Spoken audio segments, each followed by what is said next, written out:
Toto sú Tatry. Takto volajú časť Barcny, ktorá ide hore na kopec a smerom k letisku. Smeruje od Abovskej ulici táto.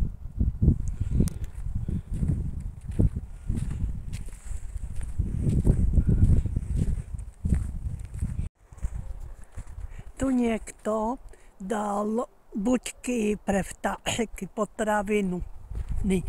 Tam v diaľke je tá budova, ktorá v lete som dala na YouTube. Kedysi to bolo ako, neviem, obilnina to slúžila. A teraz konečne, po dlhej dobe, je nielen sneh, krásny, biely, ale je nádherná aj obloha k tomu. Fakt. Nebolo na Vianoce, teraz sa to dalo na Silvestra. Dúfajme, že ten snehík nejak vydrží a to vidíme taká sypania odpadu. Tam môžete vidieť v diaľke je mestská časť KVP. Tam priemyselnú štvrť.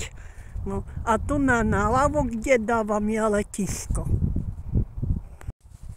Tu na tomto strome niekto kreatívny urobil snieďku a dal buď do nej nejaké vtáčie vajíčko alebo kameň, aby to tu ozdobovalo. Skôr to má charakter Veľkej noci, ako teraz zimy, začínajú tuchnúcej zimy, kde by podľa kalendára by malo byť sneh po ramena, fujavica a minus 15 aspoň.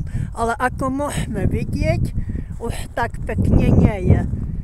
Pribudla hmla, natiahlo sa dajak, slnečko už veľmi nevidno, ale aj tak na prechádzku je to veľmi pekne. Ako sa zdá, že sa približujeme aj ku letisku. A keď nie je slnečko, už aj prituhuje.